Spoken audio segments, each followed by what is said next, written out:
বাংলায় স্বাগত জানাই। মিমি রয়েছে আপনাদের সঙ্গে। আর এই মুহূর্তের অত্যন্ত গুরুত্বপূর্ণ একটা খবরে আমরা নজর রাখবো।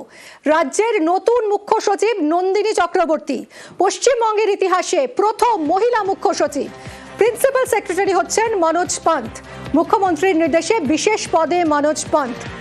কথা বলবো, সঙ্গে রয়েছেন সোমরাজ। সোমরাজ, রাজ্যের নতুন মুখ্য সচিব এবং বাঙালি মুখ্য সচিব নন্দিনী চক্রবর্তী। একদমই আগামী থেকে মুখ্য সচিব হিসেবে দায়িত্ব সামলাবেন তিনি। স্বরাষ্ট্র সচিব পদে ছিলেন এবং স্বরাষ্ট্র সচিব পদে নিয়ে আসা হলো রাজ্যের কর্মীবর্গ দপ্তরের সচিব পদে থাকা জগদীশ প্রসাদ মীনাকে। রাজ্যের প্রথম মহিলা মুখ্য সচিব নিয়োগ করা হলো এবং যেটা আরো গুরুত্বপূর্ণ যে রাজ্যের প্রথম মহিলা বাঙালি মুখ্য সচিব হলেন নন্দিনী চক্রবর্তী। আজই মেয়াদ শেষ হওয়ার দিন ছিল রাজ্যের প্রাক্তন মুখ্য সচিব মনোজ পান্থের। তার জায়গায় নন্দিনী চক্রবর্তী দায়িত্ব সামলাবেন।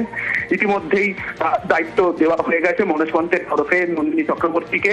এবং মনোজ পান্থ যিনি মুখ্য সচিব ছিলেন রাজ্যের, তিনি মুখ্যমন্ত্রীর প্রিন্সিপাল সেক্রেটারি হিসাবে দায়িত্ব সামলাবেন। মুখ্য সচিব র্যাঙ্কে মুখ্যমন্ত্রীর প্রিন্সিপাল সেক্রেটারির দায়িত্ব সামলাবেন, এমনই নির্দেশিকা নবান্নের তরফে জারি করা হয়েছে। পাশাপাশি স্বরাষ্ট্র সচিব পদে ছিলেন নন্দিনী চক্রবর্তী, তাকে মুখ্য সচিব পদে নিয়োগ করা হয়েছে এবং স্বরাষ্ট্র সচিব পদে নিয়োগ করা হলো জগদীশ প্রসাদ মীনাকে। এবং তোমাকে জানিয়ে রাখি, নন্দিনী চক্রবর্তীর হাতে পর্যটন দপ্তর ছিল, পর্যটন দপ্তরের দায়িত্ব দেওয়া হলো বরুণ রায়কে। এবং পাশাপাশি আরো কয়েকটি দপ্তরের রদবদল হয়েছে, কিন্তু সব থেকে গুরুত্বপূর্ণ রদবদল সেটা হচ্ছে যে রাজ্যের প্রথম বাঙালি মহিলা মুখ্য সচিব এবং তা হলেন নন্দিনী চক্রবর্তী। আগামীকাল থেকে মুখ্য সচিবের দায়িত্ব সামলাবেন। ইতিমধ্যেই দায়িত্ব হস্তান্তর হয়েছে। ধন্যবাদ সোমরাজ।